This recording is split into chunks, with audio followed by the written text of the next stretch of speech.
ভাই কটা টাকা দেন ভাই, কোরবানি দিমু। কি দিবি তুই? কোরবানি দিমু ভাই, কটা টাকা দেন। তুই ভিক্ষুক, তুই কোরবানি দিবি কে? কে ভাই, আমরা কোরবানি দিতে পারি না ভাই। না দিতে পারস না, ভিক্ষুক আবার কোরবানি দেয় কেমনে? ভাই কটা টাকা পয়সা আছে তো, এর লেগে কোরবানি দেওয়াটা ফরজ হয়ে গেছে ভাই, এর লেগে দিতে হবে। দেন ভাই কটা টাকা দেন। টাকা আছে তাহলে ভিক্ষা করস কে? ভাই টাকা পয়সা সব তো ভাই ব্যাংকে জমা ভাই, এই টাকা ভাই এখন উঠাই পারবো না, 10 বছর লাগবে।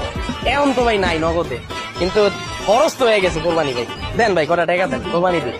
কোরবানি দিবি তুই ভালো কথা, তোর হাত আছে পা আছে, তুই কাম কর, কাম করে টাকা কামা, তারপর তুই কোরবানি দে। তো এখন কি করতেছি আমি? এখন তো তুই কাম করতেছ না, এখন তো তুই ভিক্ষা করতেছ। ভিক্ষা করাটা কি ভাই কোনো কাম না ভাই? এই যে থালাটা লয়া দিন নাই রাত নাই, বৃষ্টি ঝড় তুফানে রাস্তা রাস্তায় হাঁটি, এটা কোনো কাম না ভাই। আচ্ছা বুঝলাম ভিক্ষা করাটা তোর একটা কাম, কিন্তু ভিক্ষুকতা থাকবো চাপা ভাঙ্গা, শরীরে থাকবো না মাংস। না তোর দেওয়াই যায়। ল তুই সে তোর দিলাম। এটা কি দিলেন? কি দিলাম মানে চোখে দাও না, 10 টাকা দিছি।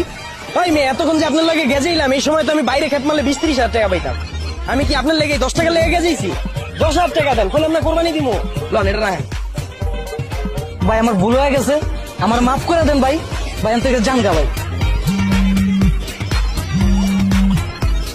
হ্যালো ভাই, বেটা তুই কি শুরু করছস? বাসা ভাড়া পরে দিবি মানে? আমি না তোরে কইলাম আমি কোরবানি দিব এবার। তুই বাড়িতে যাওয়ার আগে আমার বাসা ভাড়া দিয়ে তারপর যাবি। আমি রাইতের বেলা আইতাছি, রাখ। ভাই আপনার বাড়িও আছে? হ ভাই, আপনার দোয়ায় গুলশানে 2টা বাড়ি করছি, আর উত্তরে একটা ফ্ল্যাট আছে, আর একটা প্রাইভেট কার আছে, এটা দিয়ে আওয়া যাওয়া যাবে। তাইলে ভাই আপনি ভিক্ষা করেন কেন? ভাই ভিক্ষাটা তো আগে ছিল পেশা, কিন্তু এখন হয়ে গেছে নেশা ভাই। ভিক্ষা না করলে ভাই রাইতে ঘুমায় না। ভাই আপনি তো লন ভাই।